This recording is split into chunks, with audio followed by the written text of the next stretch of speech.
right. Welcome everyone, Between the Dots, Season 2. We're back into it.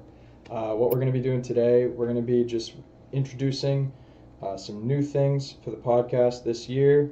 As well, we're going to be talking about what has happened over the summer. So we're going to be talking about some of the big signings that have happened, as well as some of the big trades and acquisitions, players coming in and out of different teams. And we'll get into some captaincies and the latest news on Mike Babcock as well. We're happy to be back in doing this again this year. We really enjoy it. So we got some new things on top this year as well. I'll let you start it off here, Rory. Why don't you introduce yourself? Yeah, thanks, Colin. So, I'm Rory. Met Jake and Colin through university in St. Catharines now with Jake, and played hockey my whole life until I came to school down in St. Catharines, and I've continued watching. I'm a fan. Stoked to be joining the pod and getting to talk about it now on a weekly basis. So. Oh yeah, Roy was a loyal listener last year, and we're stoked to have him on the pod. He's got a great podcast voice too, so we're real happy to have him on, and we're excited to get things going again this year. So another thing that we mentioned off the top is last year we were more based Leafs and Sens. We just talked about the Leafs and Sens. Obviously, we would have updates around the NHL, but it was tough for me to, tough for Falks and I guess, to know that there's people that like teams other than the Leafs and the Sens. It was a tough pill to swallow, but we're going to be more general NHL talk. Just feel that it's better for the listeners because, like I said, not everyone likes the Leafs and the Sens. Rory's a Wings fan. Don't ask about that, but it is what it is. We're going to have more general NHL talk this year, so we're looking forward to that. Yeah, so I know we got some Habs fans too that enjoy listening to the pod, so we can touch on them a little bit as well too, obviously. Pretty much any team this year. And obviously another one of the changes that we're doing this year is the live episodes. So unlike last year where everything was pre-recorded, this year we're going to be doing it all live so that it adds also a little bit of an interactive element too. So if you want to comment something in the chat too while we're streaming, basically we will be monitoring that chat throughout, and then at the end of the episode we're going to do something called listener questions, where basically shoot us a question and we'll talk about it live on the pod, and it'll be a part of our episode as well too. Yeah, with the live episodes comes it makes it a little bit difficult because, like we mentioned before, last year we're not in a studio, so there's going to be the odd issue, but we think the live episode will be fun for everyone, and we're all looking forward to it. Oh yeah. Another thing that's new to this year, I just mentioned, we want more of an interactive element, like people in the chat. Also this year we've got a fantasy hockey league, and currently there are 15 of 16 teams that are in the league. So we're still looking for one more guy for that league as well. It's a redraft fantasy league, and basically it's a $25 buy-in. There's 16 teams in it. $250 it goes to the first place winner, $100 for second, $50 for third. And if you come in fourth, we'll give you a little Between the Dots giveaway as well. And we'll be doing kind of giveaways throughout the year for that fantasy hockey league, as well as just general Christmas and special giveaways throughout the year this year too. Yeah, looking forward to it. Falks is normally a donation guy when it comes to fantasy hockey leagues. So Yeah, right. I'm taking it home this year. Yeah, but no, it'll be fun. Looking forward to it, and I think we should jump right into the summer news. What do you think, fellas? Oh yeah, let's do it. All right, so I'm not starting this off this way because I'm a Leafs fan, but Matthews is back 4 more years, $13.5 million per season. A lot of people say it's too much. How come he didn't sign an 8-year deal? But I'm going to look at it a glass half full kind of guy. Matthews is back for 4 years. I have no complaints. A guy like that, Rocket Richard winner, I mean, he's gonna he's going to be on the team for at least 5 more seasons, because 1 plus the 4 more he just signed for. But what are your we'll start with you, Rory. What are your thoughts on Matthews coming back to Toronto? For 4 years, I think it's kind of ideal.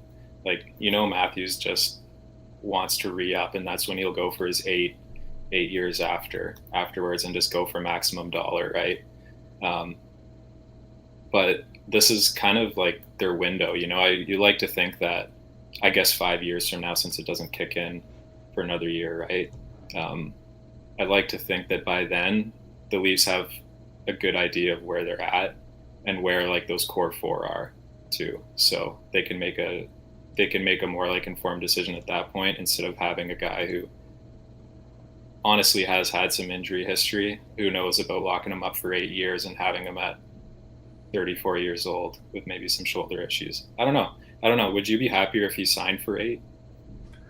I think so, just because like when you bring the injuries and stuff into it, it's anything can happen. But 8 years, just, I know it's a lot of money, but I think I would have been happier. But again, he's not going to do that, because like you mentioned, he wants a full 8-year deal in the next 5 years once this one's over. So I can see why he did it. Plus, I know Marner had kind of a similar deal. He didn't want to sign the full 8-year deal, but I'm, like I said, excited to have Matthews back. What's your opinion, Felix?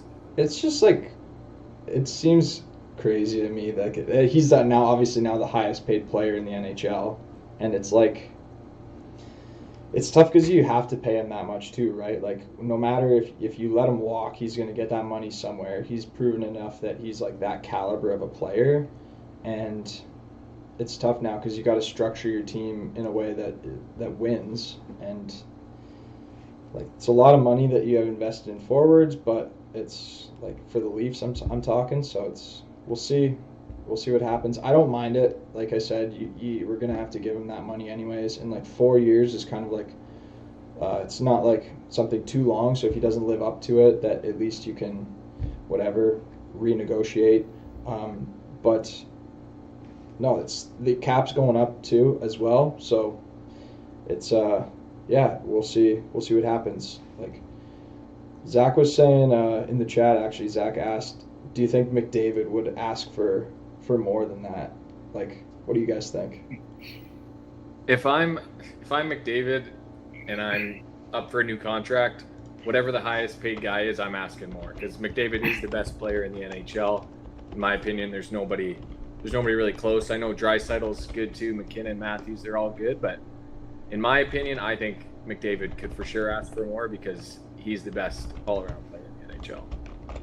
He goes and just tests free agency and has that quote-unquote open checkbook and just says, whoever wants to sign me for the number that I write on this is where I'm going. But on the other side of things too, like, I think personality's got a bit of a play here too. Like, I think McDavid might see himself as more of like a legacy player, and if he really wants to be considered with the greatest of all time, then he's got to win cups, like, there's no question with the skill and the points, but if he wants to be considered with Crosby or like Gretzky's, like Messier's, he's got to win. So I think, like, I could see McDavid being that guy who's willing to take a pay cut to go somewhere where he's got a better chance to win. Yeah. It's also but I think he deserves more. Like, you could probably say that McDavid's the best contract in the league. Yeah. You could also, like, it was also good that Leafs got Matthews done in the summer leading up to the regular season too, because you'd hate to have that lingering over all season, just like over his head, like, oh, is he living up to this? Like, how much should we be paying him? Yada, yada, yada. Just get it done with before the season so that you can just focus on playing hockey too. So I think for that reason, it was good as well. Leafs also signed a few other guys this offseason, eh, Kijo? Yeah, we got, so they're all on 1-year deals. We've got Tyler Bertuzzi, Max Domi, and John Klingberg. So let's start with, in my opinion, the biggest one, Tyler Bertuzzi. He was great for the Bruins when he got traded there last year. Anytime a guy goes to the Bruins, it sucks because it's gonna, like, I'm a Leafs fan. It's gonna hurt the Leafs when a guy that's got a lot of skill, a lot of grit, goes and plays for the Bruins. But I'm really happy to see him in blue and white. And I think whether he's up on the top line, second line, wherever he is, he's gonna do a lot for the Leafs, and he'll complement their top players. Mm-hmm. Bertuzzi, he's coming from the Wings, Roy. What's the scouting report like from a Wings fan on him? That guy has absolutely no allegiances. Just goes, just going to the original 6 teams. The rivalries. He's going to Montreal next. Honestly, he was my favorite player with them. So I don't know. I hope he does well for the Buds. He had back surgery. He broke both of his thumbs last year. So hopefully he could just stay healthy. I think that's the biggest thing. Come on, Roy. Glass half full here. Glass half full. Hey, I'm honest. But yeah, when he's on the ice, I think he he and Larkin were best friends. They had unbelievable chemistry as well on the ice, and he's going to go to those gritty areas. I don't think you're going to get the type of physical player that Leafs fans might be hoping for, but he's going to go to the corners and he's going to do whatever it takes to win. Yeah, I like that signing for them too. You need to add some grit up front, so I like that signing a lot for the Leafs. I also really liked the Domi signing too for them. Just like he's going to be so motivated, I think, to play well there. We'll see what happens, but obviously, like his ties with his dad playing there too. So I thought that was a great signing too for them. You love when you see those old pictures too. I don't know if you guys saw it, but like he comes over and I think it was a tweet or whatever it was, and it was, he said home or whatever, and it's got a picture of his dad and him with the Leafs stuff on. And those are signings that, even though I'm a Leafs fan, if you're fans of other teams, you gotta love those. Like you said, it's cool to see a player like to go play where your dad played. Like that's awesome. Would have spent time in Toronto as a kid. It's gonna be awesome for him. Pretty solid value too. Like 1 year for just $3 million. Like that's not bad. Like Matthew Joseph is making more than that for the Sens, and he's playing on our fourth line. He had kind of a down year last year, so it's pretty solid value for Domi, a guy who's like, he had a few really good years when he was with Montreal. So maybe you put him with Tavares and Nylander on that second line. Maybe he finds that kind of stride again, has a really good year again. So that's a good value pickup, I think, for them. Yeah, I think he's got a similar playing style to Bertuzzi too, and like come playoff time, just finds another gear and can just turn it on. Loves the spotlight, so won't be super physical, but yeah, great ad. I'm a big fan of it. Yeah. So go ahead. The third one, the Klingberg signing. This one, I mean, it's 1 year. When you do a 1 year deal, there's no real downside. I mean, if he has a bad year, he had a bad year, or 1 year, it's done. But this one is the one that scares me a bit. He's been good in the past, obviously, but what are the Leafs going to do with him? Is he going to take over for Morgan Riley? Is he going to be on the number one power play? There's a lot of questions, and I'm sure we'll get answers to these questions come training camp and once the season starts. What do you guys think on the Klingberg signing? To me, he'll be your like replacement kind of for like Sandin on that second power play. Maybe obviously a little bit more experience. People have kind of questioned his defensive abilities. We'll see how he does in that regard. See how Leafs fans like that. But for your second power play, it's not bad. He's kind of a weird skater too, as well. He's got a bit of a weird stride to him, but hey, if he can play defense and score goals and do everything he needs to do, then he can skate however he wants. Yeah, he's in the show. I think his skating's doing all right. Yeah, exactly. Yeah, are you hoping for Klingberg to just be like a good transition guy to be able to turn the puck back up ice? Like, folks, like you said, he's not going to be blocking shots out there on the PK and in their own zone. No. And yeah, I agree. Like he's going to probably slot in on that second power play, quarterbacking that one.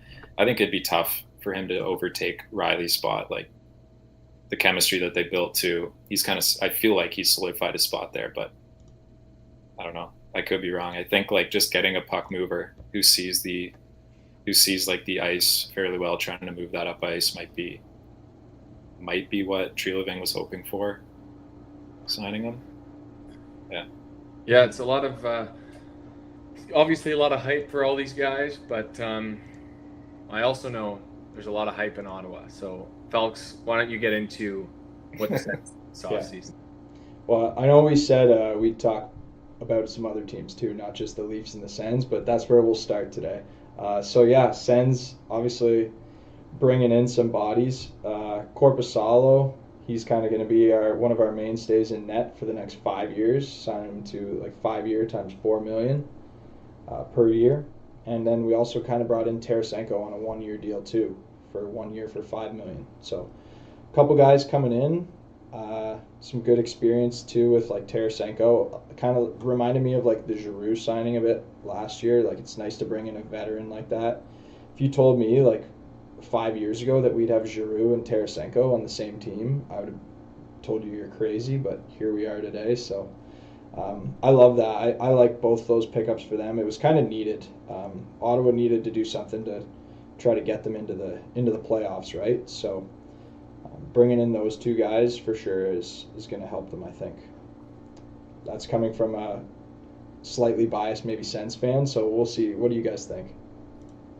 How does it feel to have a goalie signed for more than a couple of years? Oh, like I think that's going to be a good connection.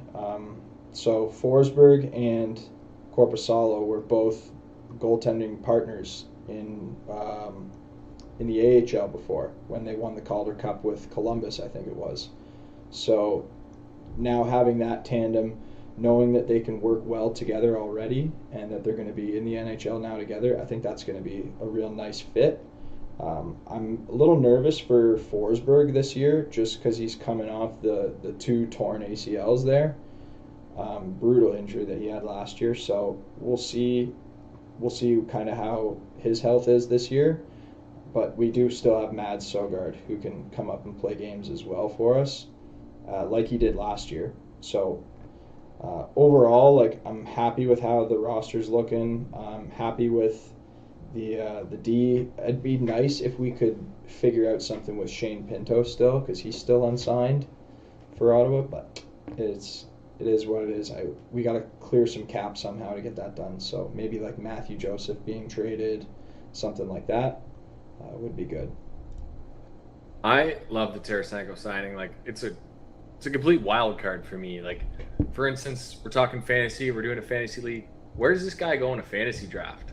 Like, is he a sleeper that somebody grabs in the late round and he goes off, or is he someone that somebody drafts early and he doesn't do so well? It's just there's so many possibilities for him this year, and for the Sens, obviously, I hope it works out. But it'll be entertaining, that's for sure.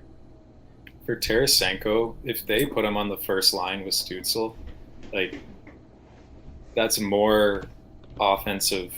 That's like more offensive firepower that he's been able to play with than what he's had previously. Like he's had good teammates in St. Louis, but Ottawa puts up numbers offensively. Like they could score. So I don't know. It could be a perfect storm for him.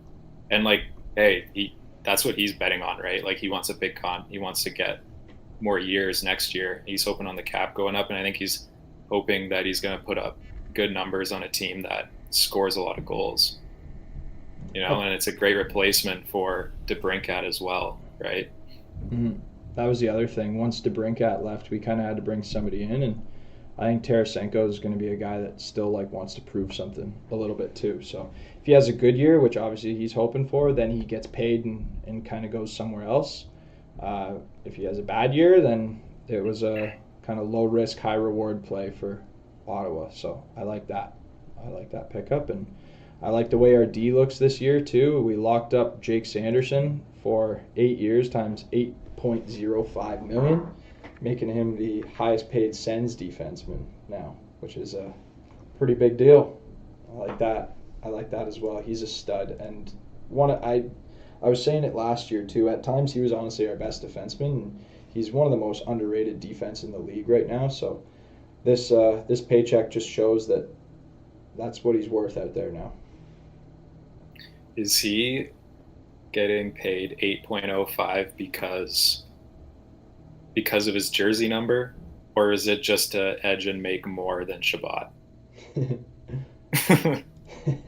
Shabbat's a bust. Shabbat's Yeah. Shabbat has tailed off big time the past few years, man. He's been defensively, he is not just he struggles, and even offensively too. Like Sanderson at times was creating more offense than Shabbat was last year. So like the fact that Sanderson was doing that as a rookie last year, now he's going to be doing it. He's got another year of experience under his belt. He's going to just be flying out there this year, and I think that could be one of those contracts that you look back on in like 2-3 years, similar to how we're doing right now with the Stutzla contract, and we're saying, holy, like what a steal! Like you're only paying him $8 million, whereas like rumor has it right now, a guy like Rasmus Dahlin's looking for a new contract with Buffalo, and they're saying he's going to land in around like $10.5 million. So curious to see how Sanderson does to Dahlin this year. Obviously, Dahlin's been doing it for a lot longer, which is why those guys get paid when they do. But it's I'm curious to see how Sanderson does this year. If he can take just like a nice step forward this year is all. He doesn't need to do something crazy this year, but just like some sign of progression this year is what we're looking for. It is kind of crazy that this is what the fourth 8 million or 8x8 roughly signing that Ottawa's made or given out to one of their young guys who, I mean, Sanderson's played what? Like how many games has he played? He's like in the 70s, right? Yep. Yeah, like that takes guts, and they've all worked out so far, which is incredible. Mm-hmm. But to me, it's like that's a small sample size to be giving out 60 plus mil. Mm-hmm. And it's worked out with Hughes too. Like it's crazy that all these. Imagine if the Rangers did that for Kakko, like 2 years ago, just gave him 8x8. Yeah, or even like Lafreniere, all of these bets have paid off so far. Yeah, talk about a bust. I mean, I hope I'm wrong, but he has not been great. Yeah. You mentioned earlier too the DeBrincat trade. I want to get into that because he's on your wings now, Rory. So that was with Ottawa. Ottawa ends up getting Kubalik, prospect Donovan Sabrango, and a conditional first and a conditional fourth back for DeBrincat. I'll just see what your reaction is first, Rory, of how now you got kind of DeBrincat and proven 40 goal scorer on your team now. What do you think of that? Well, first of all, that's the first trade that they've made that they've actually traded away a first round pick. In like they might have done it for like Larkin's rookie year, but otherwise they've been selling players to get firsts and get picks. So for them to actually give away assets to get a player is pretty. It's pretty cool to see that. Like obviously management thinks that there's going to be making the turn soon, so they needed a score like desperately. They do not score nearly enough goals, and I think that they'll load up that first line with him, Larkin, and Raymond. I think they have to, just to get like a true first line out there and to be able to ice that. So as far as like what was given up, the first round pick is the only thing that is really of value to the Wings long term. Not to say that it's not for Ottawa. Like Kubalik's gonna make up for a lot of those goals that they're losing into DeBrincat, and he's a guy who can like play up and down the lineup. He was fine. Like he fit in fine with Larkin on the first line when he was needed, and he fit in well on the second power play and on the third line. So, and the depth for defense is just too much for Sabrango. Like he's too far down the depth chart, but he played in the AHL at 19. Like he can play. Like he's played pro hockey already. So I think like he'll do well, and he might have a chance to get some reps with the Senators in a few years. So I hope that it works out for both teams, basically. The eyes are playing in full effect. The eyes are playing. Yeah. We talked about this a bit last year, Falks, like you mentioned, Rory, about the teams keeping all these first-round picks and trading their assets and recouping, obviously, the first-round picks. But eventually, like, you got to do something with it. It's some teams, in my opinion, just for too long, they're like, oh, listen to all the first-round picks we have this year. Okay, sweet. So in what, 4 years, you'll be good. Like some teams want, like the fans at least, you want to be good as soon as you can. And I know it sometimes patience is big when it comes to these kinds of things, but like I was happy to see the Wings do this as well. Like the division, it'll help them in the division. They'll, like last year, obviously they didn't have a great year, but I think adding DeBrincat's going to be big. And Falks, you need all the help you can get in fantasy. So Kubalik, maybe a little bit of a sleeper pick there for you. Yeah, that's right. Especially if like somebody gets injured too, though. Like at least Kubalik is a guy that's proven that he can actually like play up in the lineup a little bit too. So that'll be nice. Well, injuries always happen; they're a part of the game. So we'll, yeah, I think that's overall like it was a guy who wanted to be traded out of Ottawa. We didn't really have much of a choice, and certainly like it's good that we did not sign him for $9 million plus, because honestly, like he wouldn't even have been our best left winger. Like we already have Brady Tkachuk, and it wouldn't have made sense to be paying our second line left wing more than our first line left wing. So, like, made the best out of kind of the situation that we were in, where we traded away a guy who was a great goal scorer, and he's gonna light it up too on Detroit this year, playing with like Larkin and playing on your first line. That's where he wants to be too. Like he likes Detroit. And just in terms of where he is on the depth chart too, that's where he wants to be. It's interesting actually that contracting can, in comparison to Matthews, just like the years wise, but where the team is at. Like for me, DeBrincat in 4 years is going to be 29, I think, but I don't expect the Red Wings to actually be true contenders within those 4 years. So it's like your team is more competitive for those 4 years, but when he needs a new contract, where do you think that team is? And are you willing to sign a guy who you rely on for scoring, sign him for 8 years, and then he's your guy throughout the 30s, right?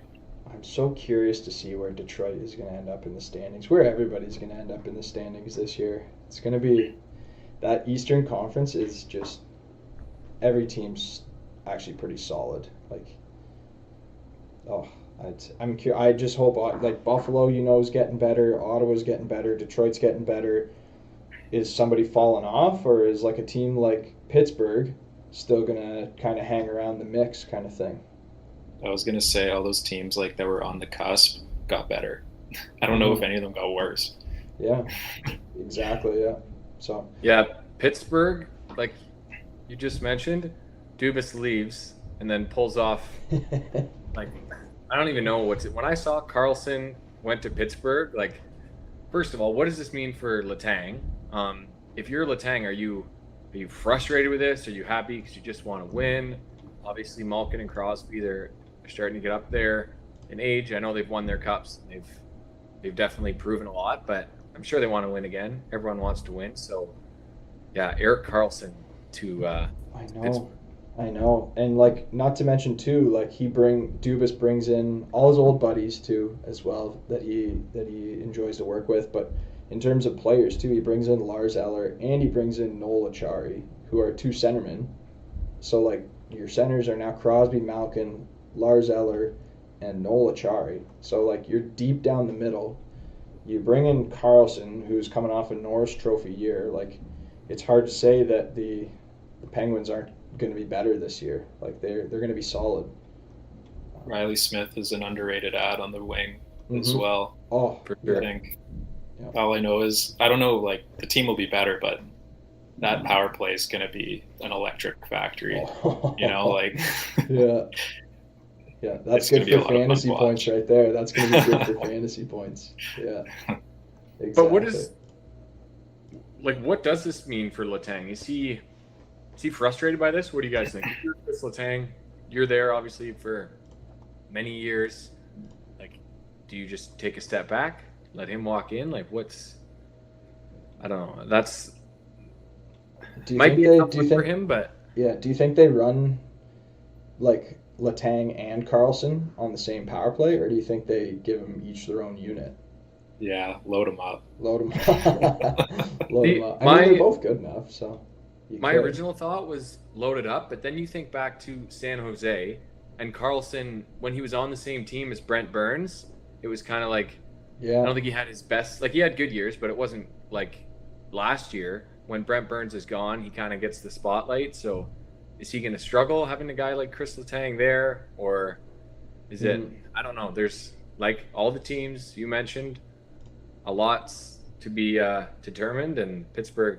I'm scared of Pittsburgh this year. They're going to be good. Yeah, you're right. Like, whenever Carlson has had to be the guy, he's shown up, you know? Yeah, Burns definitely like casted a shadow for him. So, yeah, that's a good point. It'll be interesting to see if they load him up. Like, I don't even know who would quarterback that second power play. It might be like a Ty Smith. Maybe thrown him into the fire. But if not, then you have a very solid second unit as well anyways if you have Letang back there. Yeah. So I think they'll try both and just see what works. I think they brought in Ryan Graves too on D from New Jersey last year. They did sign him. That's going to add depth to their D as well too. A good defensive presence. So, yeah, Pittsburgh's looking solid. I like what they did this offseason. So Dubas has been busy, that's for sure. So I would not mind seeing that team win another cup. Just seeing Crosby get one last one would be so cool. And you'd love to see Carlson get one. Yeah, they've haunted. Like, he's got to be one of those guys that you're rooting for. Yeah, they've haunted me as a Sens fan. That Game 7 double OT. Oh my gosh, it's okay. Sens were so close, but. Folks, imagine if Dubas' first year with Pittsburgh and he wins the cup. That is the biggest slap in the face. So there's a little. Yeah. There's your glass half There's full. The silver back the other way. Exactly. Why do you have to bring that up, Rory? First episode, and you're bringing that up. Brutal. The Leafs. I don't think you guys have ever heard a Leafs fan say this, but it's our year. Don't worry, it's our year. Here we go again. Yeah, cool. So, another one of the trades too that happened this offseason was the Dubois trade. That was a pretty big one as well. That was was with Winnipeg. Winnipeg traded Dubois to LA. LA gave up Velarde, Iafallo, prospect Kupari, and then a second-round pick. So Velarde, Kingston boy, heading to Winnipeg up north. And Iafallo as well, too. So that's a big deal. Big trade. I think, obviously, this is going to make the Kings better. Their centers now are Kopitar, Dubois, Deneau. Like, you got the defensive guy in there. I think they're pretty set, but how long until Dubois is like, you know what, I don't like this place either. Like, he's just had issues like this. Okay, I know he was in Winnipeg, and obviously winter in Winnipeg isn't exactly the greatest, but he's in LA. Maybe now he can wear his shorts and his sandals to the rink. Is that what he wanted? I don't know, but he seems like one of these guys, wherever he goes, he's got an issue with the coach, issue with whatever. So I hope it works out for them. But like you mentioned, the guys they gave up, those weren't like Rasmus Kupari, very good prospect. Velarde's good. Iafallo, like, that's a pretty good haul for him. Yeah. Jets have. Go ahead, Roy. Oh, I was saying, yeah, it is a good haul, and I mean, from the other perspective, I thought that was the start of the Jets blowing things up that summer. I thought that like Hellebuck was out the door. I thought maybe Scheifele would go, but yeah. So yeah, we'll see. I think that the Jets, I like Iafallo over there. I think that I still actually like their team. Unfortunately, I don't think it'll last too long, but I think that the Jets did really well considering they were kind of strapped, you know. They got a good amount of players back, and they got a second too. So yeah, we'll see. We'll see too. Like, maybe in the grand scheme of things, they're hoping that Velarde, like, if Scheifele does leave in a year, maybe he becomes that 1C. And yeah, it's good to see him. He's kind of like one of those projects. Velarde coming back he had like back surgery, right? And I remember one great John Harvey said he might not play again. So it's good to see him because he had a great year last year, and I hope that he can get a full 82 in. Yep. Yep, and they still got young guys too, like Perfetti, who's coming up, but he's getting better. Like they still got Morrissey on D as well too, Hellebuck in net, so they still have like actually like a really solid team, and Kyle Connor as well, Nick Ehlers too. Like I actually played with a guy once who played against Nick Ehlers one time at like a world championship tournament, and they said that Nick Ehlers was one of the fastest player on the ice and the fastest player he's ever played against. And still to this day, Ehlers is a great skater. So like they actually got a very solid team too. And like you were saying, down the middle, they're pretty set too with Scheifele, Velarde, and then Lowry too, who's their third center, and who's also just got named captain as well too, of the Jets too. What'd you guys think of that?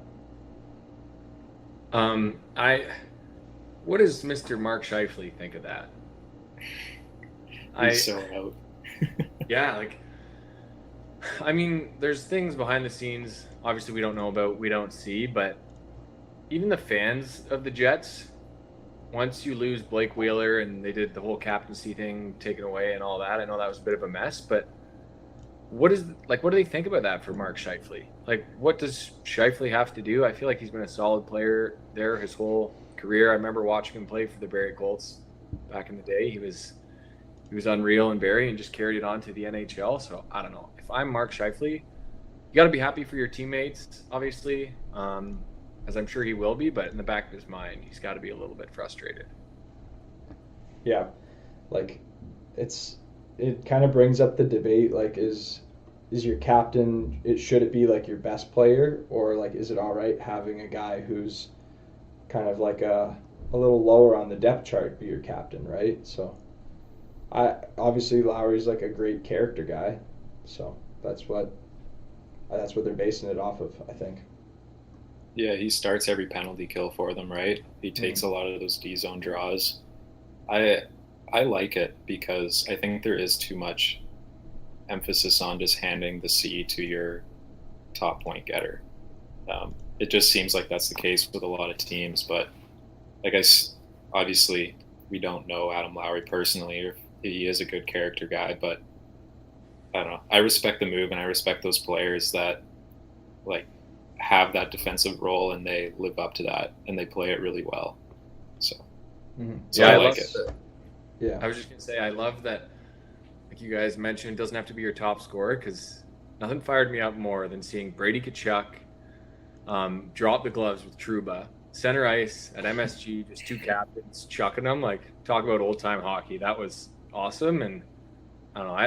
I like if my captain's gonna go out there and drop the gloves for the team. And obviously, it's good if they score, but I think it'll be good.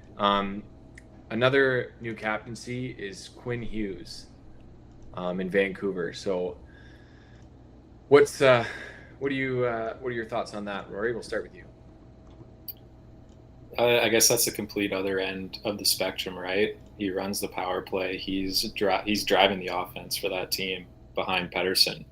Mhm. So, and he's going to be there for a long time. So that's something else that I like too. You want that sort of legacy factor, right? You want that centerman to be a guy that has been around the team for a while. He knows the ropes, and he's going to be there for a while. And yeah, Quinn's one of those guys. So it's crazy to think, but he's almost like a veteran for that D core now, right? So I don't know. I like it, but yeah, it's just a totally different player from Adam Lowry. So I guess both can be true, right? Yep. I like the only other guy I might have considered over Hughes would have maybe been like JT Miller, but I think that's like I like that that decision. I still don't know if they have enough to kind of get into playoffs, but we'll see. We'll see. I like this. I like the decision though for Quinn Hughes to be captain. I think there was some rumors last year about Miller getting traded to Pittsburgh too. So I don't know, like If I that, like JT Miller, but maybe that was like the potentials of getting traded and the rumors being out there and then naming the captain. I don't know, but I do like them both as players. Do you guys remember last year? I think it was JT Miller. There was a rookie goalie in net, and he was behind the net, and he wanted him to go to the bench because they were getting a power play, and he was like slamming his stick on the back of the net, and people were like, I don't know. There was a lot of heat about that. Like, just I don't know. You can't have your captain doing something like that. It's called passion. No, I agree. Yeah.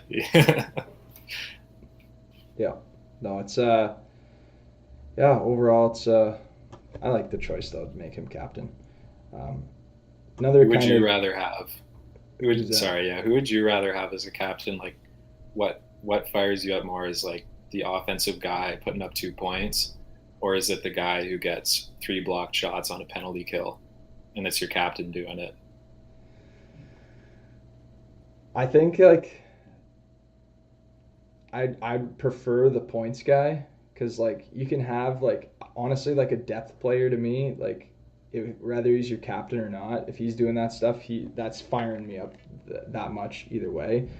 If your captain can do both like maybe your captain needs to go out every now and he does need to block a shot or he does need to lay a body check like so it's I think if you're in that position like as a captain like I have no preference really. The captain just has to lead by example for me. I was waiting for not every team could have a Brady Tkachuk as their captain, but I don't know. I think I'm kind of with Felix. I mean, Game 7, overtime, you want your captain out there, scores the big goal. I mean, obviously blocking the big shot, that helps too, but I think for me it's you want the captain getting the points. Yeah, it is. I'm obviously both those guys I think will be good captains, like you mentioned, Rory, in completely different ways. But yeah, it's a lot of changes throughout the NHL this year, and that's definitely one of the big ones. Yeah, I guess at the end of the day, just like a willingness to do both, Yeah. like at least like they display that Yeah. and show their teammates that they are willing to do anything. Yeah.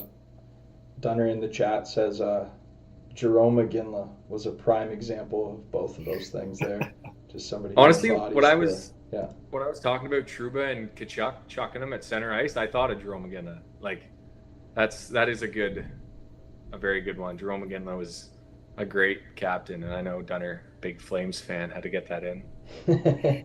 Yeah, exactly. So, speaking of like, I guess we were talking about like captain decisions. So some other decisions that have been made recently. One was a decision to hire Mike Babcock for coach of the Columbus Blue Jackets, and so far not so good because he's already kind of getting himself into trouble again with in regards to this time searching through players' phones. What is he doing? Like, what is he doing?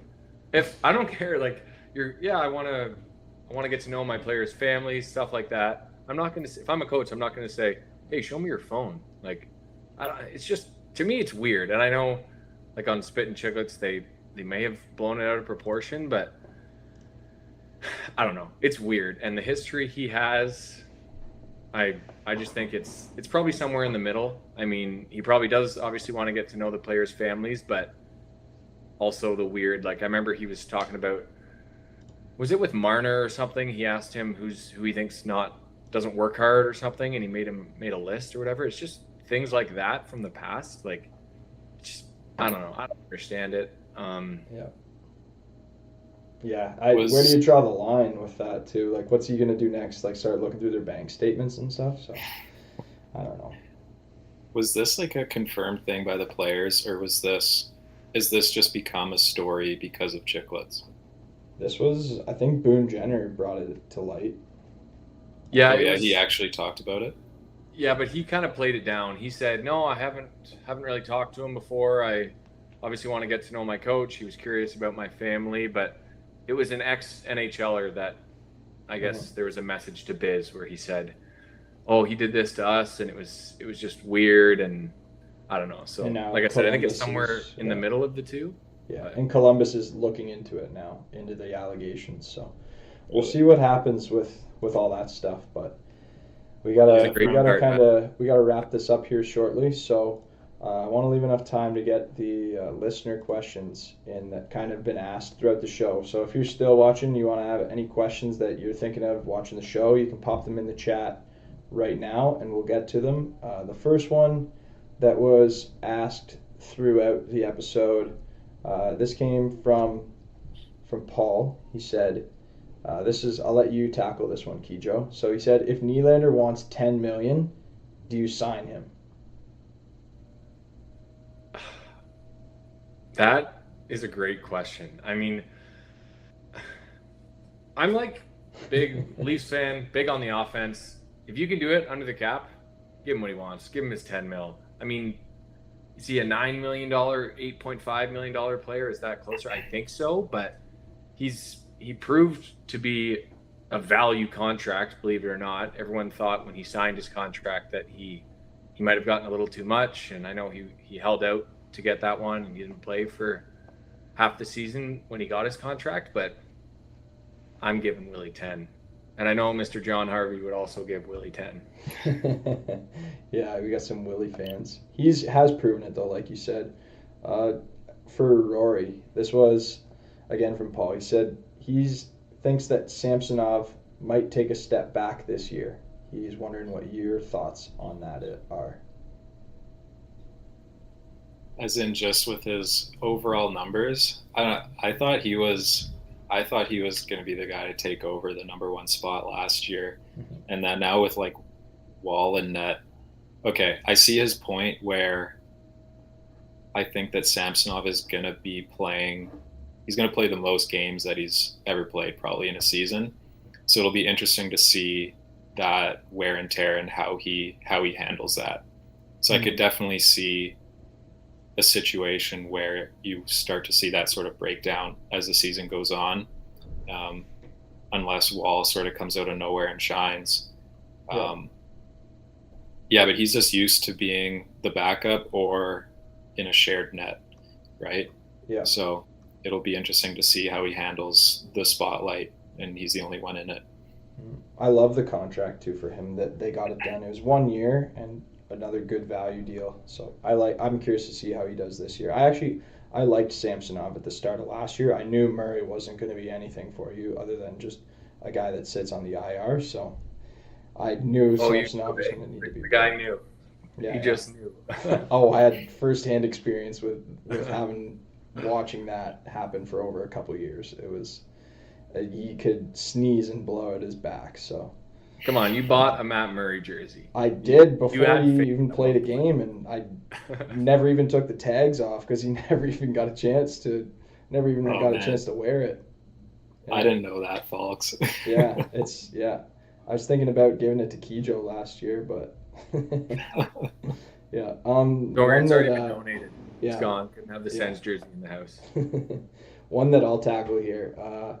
Dunner said, what do you expect from the young Sens that are coming back from injury this year? So a guy like Josh Norris specifically, I'll focus on here. So Norris coming back from shoulder surgery. I'm nervous about him. Like, shoulders are a little iffy. He's got one of those shots in the league that if he's healthy, he'll pot 30 goals pretty much no matter what, I think. So like a guy that always comes to mind for me is like Mike Hoffman.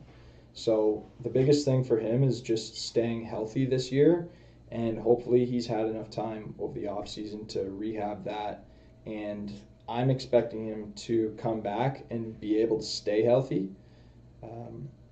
We'll see if that happens. But yeah, if he does stay healthy, I'm expecting from him this year 35 goals, I'd say, at least. Like, he's already hit 35 once in his career already. So if he's healthy, I think that just based on that shot alone and playing on that one-timer on that elite power play unit and having a guy like Stützle set him up out there, I think that's he'll do just fine if he's healthy. But health, of course, is the biggest thing. So we'll do two more here. This one back for you, Rory. So realistic expectations this year for Dustin Wolf. Is this one from Dunner? It is from Dunner. I guess they moved Vladar, right? Is he their backup? He's projected to actually play games with Markstrom? I'm pretty sure. I would kind of put him in the same boat as I'd put him in the same boat as Vladar is still there. Vladar is still there. Oh, he is? Okay. Yeah. I thought they were looking to move him, but I mean, he's excelled in the AHL now. He's got like incredible numbers there. So I would expect the same from him, and hopefully I wouldn't mind seeing him in the NHL. I think that his numbers prove that he should be given that chance. So if any of those guys go down, I mean, he's the first call up for sure. So I would hope to see a handful of games out of him, see how he fares. I know that he's a smaller goalie, so hey, UC Saros has made a great career out of that. So yeah, I hope for Dunner's sake he could do the same. Yeah, I'm thinking like even a guy like last year for Ottawa to compare it to Mads Sogard, another young goalie. He got in 19 games last year because of all the injuries that happened. So like, let's say like something happens to Vladar or something happens to Markstrom. Obviously, you don't want that to happen, but if it does, then like I think like maybe realistically, like 20 games would be a good number for him. So, but yeah, that's we got one more time for a quick one here. One last one that came in. Kijo, do you think Montembeault is going to be good for the Habs this year in net? Do I think Montembeault is going to be good for the Habs in net? Yeah. I think the Habs are going to continue to struggle no matter who's in the net. I mean, the Leafs are going to pepper them. All the teams in the Sens are going to be peppering them. There's a lot, honestly, the whole Eastern Conference. I know I'm kind of getting away from the question, but the Eastern Conference, like, I wouldn't want to be a goalie in the East at all. Like, yeah, there's just so much firepower, all these teams loading up. I think I'll have a good year, but it's going to be tough, that's for sure. Yeah. Cool. All right. So that basically wraps up our episode this year. I agree, by the way, with the Montembeault take. I think it is going to be so tough in the East this year. But yeah, that's it for our episode today. Basically, we wanted to do more of the interactive element this episode and this year. That's why we have the Fantasy League going. That's why we do more of the listener questions. That's why we're live now too. We want to kind of incorporate more of that. Next episode is going to be again at 6:30 p.m. on YouTube Live. All the episodes are going to be recorded, and then they're still going to get posted. The audio is going to get posted to Spotify and Apple Podcasts as well, so you can listen to it there as well. But yeah, next episode, next week, we're going to be focusing on our season predictions for players and for teams in the Eastern Conference next week. So stay tuned for that. Yeah, looking forward to it. Obviously, happy to have you aboard, Rory, and it's going to be a good year. Yep, it is. Oh yeah, great first episode. Yeah, that was a lot of fun, guys. Cool, awesome. Well, everyone, thanks again for tuning in. We'll look forward to doing it all again next week and being a part of keeping the content rolling this year for Between the Dots. So awesome. Thanks everyone for watching. We'll see you next week. Strong.